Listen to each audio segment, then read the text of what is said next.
तो Donald Trump ने H-1B visa के बदले नियम नए आवेदन के लिए देने होंगे $1 लाख। गैर इमिग्रेंट वर्कर के रूप में अमेरिका में सीधे एंट्री मुश्किल है। अब भारतीय प्रोफेशनल्स पर पड़ सकता है इसका असर। नई फीस कंपनीज के लिए बढ़ा सकती है खर्च। टेक्नोलॉजी स्टाफिंग कंपनियां H-1B वीजा पर निर्भर। तो H-1B वीजा के करीब 2/3 पद कम्यूटिंग, IT क्षेत्र में इंजीनियर, साथ ही शिक्षक, हेल्थ केयर प्रोफेशनल करते हैं इसका इस्तेमाल। तो देखिए H-1B वीजा पाने वालों में भारत सबसे बड़ा लाभार्थी है। H-1B वीजा पाने वालों में चीन दूसरे नंबर पर। तो H-1B non immigrant visa program उन वीजा सिस्टम्स में से एक है जिसका सबसे ज्यादा दुरुपयोग हुआ है। ये वीजा इसलिए दिया जाता है ताकि ऐसे हाईली स्किल्ड लोग अमेरिका में काम कर सके जिनके काम अमेरिकी कर्मचारी नहीं करते। तो H-1B वीजा के बदले नियम से ये सुनिश्चित हो सकेगा कि जो लोग अमेरिका आ रहे हैं वो सही मायने में उच्च योग्य हैं या फिर उन्हें अमेरिकी कर्मचारियों से बदला नहीं जा सकता। तो देखिए अब H-1B वीजा के नियम बदलते हुए नजर आएंगे।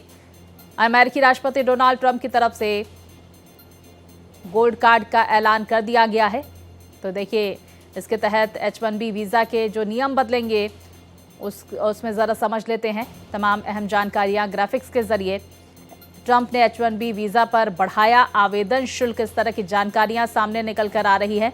इसके साथ ही अब प्रति वर्ष 88 लाख रुपए फीस लेगा अमेरिका। तो भारतीय कर्मचारियों पर इसका असर भी पड़ता हुआ नजर आएगा। गोल्ड कार्ड वीज़ा कार्यक्रम पर किए हस्ताक्षर अमेरिकी राष्ट्रपति डोनाल्ड ट्रंप ने। तो देखिए इस बात का जिक्र अमेरिकी राष्ट्रपति डोनाल्ड ट्रंप ने दूसरी बार सत्ता में आते ही किया था कि जल्द ही वो गोल्ड कार्ड लाने वाले हैं और आखिरकार गोल्ड कार्ड के कार्यक्रम को हस्ताक्षर करते हुए भी अमेरिकी राष्ट्रपति की तरफ से बड़ी बातें कही गई। तो देखिए अब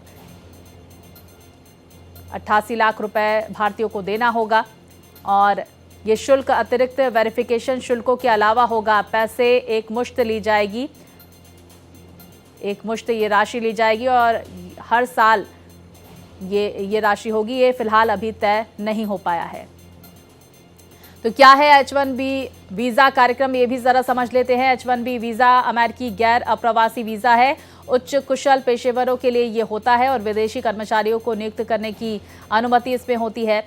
साथ ही नौकरी से संबंधित कुशल ज्ञान की अनिवार्यता होती है। तो दूसरी तरफ कम से कम ग्रेजुएट या फिर उसके समकक्ष योग्यता होनी चाहिए। H-1B वीज़ा धारक आमतौर पर 3 साल तक रह सकते हैं, जिसे बाद में 3 साल के लिए बढ़ाया भी जा सकता है, जिससे कुल मिलाकर 6 वर्ष तक का प्रवास संभव हो पाता है। तो वीज़ा को अमेरिका में रहते हुए ही रिव्यू किया जा सकता है। इसके साथ ही इसे रिन्यू भी किया जा सकता है। फॉर्म 129 के जरिए ये रिन्यूअल होता है। तो देखिए फैसले के पीछे की वजह क्या है ये भी ज़रा समझ लेते हैं। ट्रंप का गोल्ड कार्ड वीज़ा प्रोग्राम जिसमें अमेरिका को मिलेंगे स्किल्ड वर्कर्स, इसके साथ ही लोगों को बाहर से बंद करे कंपनियां बाहर से लाना, ये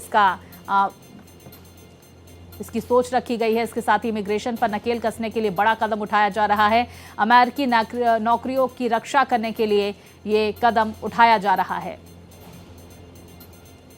तो इसके साथ ही भारतीयों पर इसका क्या कुछ असर होगा ये भी ज़रा समझिए। वीज़ा हासिल करने वालों में 71% से ज़्यादा भारतीय हैं। चीन में 11.7% के साथ दूसरे नंबर पर है चीन। और आम तौर पर H-1B वीज़ा 3 से 6 वर्ष के लिए वैध होता है। तो हर साल 85,000 H-1B वीज़ा जारी किए जाते हैं, जिसके लिए लॉटरी सिस्टम का इस्तेमाल होता है। तो विदेशियों को आकर्षित करने के लिए लाया गया ये वीज़ा विदेशी कर्मचारियों के लिए एक पाइपलाइन की तरह होता है। भारतीयों पर क्या कुछ असर इसका देखने को मिलेगा। तो वहीं ट्रंप प्रशासन की तरफ से एक नया प्रीमियम इमिग्रेशन प्रोग्राम लॉन्च किया गया जिसे गोल्ड कार्ड कहा जा रहा है। इस योजना का उद्देश्य दुनिया भर के अमीर व्यक्तियों को अमेरिका में स्थायी निवास प्रदान करना है, जिसकी कीमत प्रति व्यक्ति $1 मिलियन रखी गई है। तो कॉमर्स सेक्रेटरी हावर्ड लुटनिक ने इस पहल की घोषणा की और इसे अमेरिका के कानूनी इमिग्रेशन के तरीके में एक बुनियादी बदलाव बताया, जिसमें उन अमीर लोगों को प्राथमिकता दी जाएगी जो देश में पर्याप्त वित्तीय योगदान दे सकते हैं। गोल्ड कार्ड कार्यक्रम के तहत व्यक्तिगत आवेदक स्थायी निवास के लिए 10 लाख अमेरिकी डॉलर का भुगतान करेंगे, जबकि कर्मचारियों को प्रायोजित करने वाली कंपनियां प्रति व्यक्ति 20 लाख अमेरिकी डॉलर का भुगतान करेंगी। ये कार्यक्रम मौजूदा रोजगार आधारित ग्रीन कार्ड कैटेगरी EB1 और EB2 का स्थान लेगा, जिसकी शुरुआत 80,000 उपलब्ध वीजा से होगी।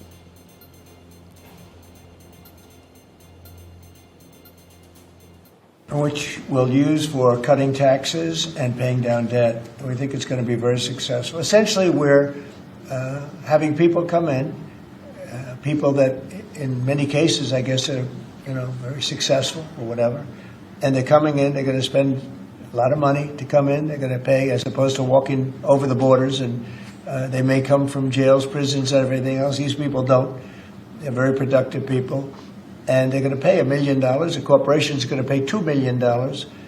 And it's going to raise billions of dollars, billions and billions of dollars, which is going to go to reduce taxes, pay off debt, and other good things. So. अब gold card की क्या कुछ खास बातें हैं, चलिए ये भी आपको बता देते हैं। दरअसल पैसे पर आधारित इमिग्रेशन पॉलिसी है ये, जहां पर व्यक्तियों और कंपनियों के लिए अलग अलग रेट निर्धारित किए गए हैं।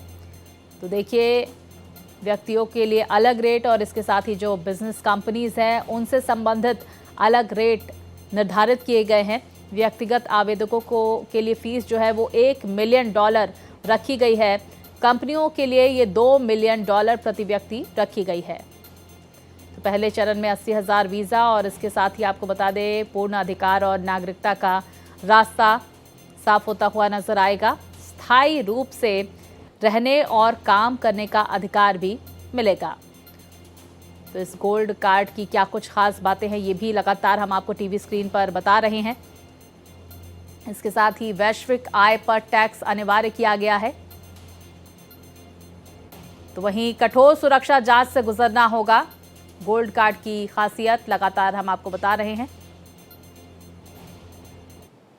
तो वहीं टिकटॉक को लेकर चीन और अमेरिका में बात बनती हुई नजर आ रही है। अमेरिका ने दी है टिकटॉक डील को मंजूरी। टिकटॉक डील को लेकर राष्ट्रपति ट्रंप का बयान आया, हम इस पर बहुत कड़ा नियंत्रण रखेंगे। इस देश के युवा टिकटॉक को चाहते हैं, तो युवाओं के माता पिता भी टिकटॉक को चाहते हैं। ये हमारे लिए बहुत अच्छा सौदा है। ट्रंप की तरफ से तमाम बातें कही गई है टिकटॉक डील को लेकर। तो देखिए, अमेरिकी राष्ट्रपति डोनाल्ड ट्रंप की तरफ से आगे कहा गया कि मैं राष्ट्रपति शी जिनपिंग को धन्यवाद देना चाहता हूं। अमेरिकी राष्ट्रपति डोनाल्ड ट्रंप ने कहा कि अमेरिका और चीन के बीच टिकटॉक डील पूरी हो गई है। अब अमेरिका में टिकटॉक का संचालन अमेरिकी निवेशकों के नियंत्रण में होगा। उन्होंने शी जिनपिंग से फोन पर बातचीत की और APEC सम्मेलन में मिलने की बात भी कही है। अमेरिका ने पहले डेटा सुरक्षा और चीनी नियंत्रण की चिंता के कारण टिकटॉक पर प्रतिबंध लगाया था। ट्रंप ने घोषणा की कि वो अगले साल चीन का दौरा करेंगे। तो देखिए, आप चीन से नजदीकियां बढ़ाते हुए अमेरिकी राष्ट्रपति डोनाल्ड ट्रंप नजर आ रहे हैं। टिकटॉक डील को उन्होंने जहां मंजूरी दे दी है, हमने देखा था कि जिस तरह से वो दूसरी बार सत्ता में आए थे, टिकटॉक का जिक्र उनकी तरफ से सत्ता में आते ही किया गया था और वो कह रहे थे कि जल्द ही हम टिकटॉक के बारे में सोचेंगे। और आखिरकार चीन से टिकटॉक डील को मंजूरी दी गई अमेरिकी राष्ट्रपति डोनाल्ड ट्रंप की तरफ से।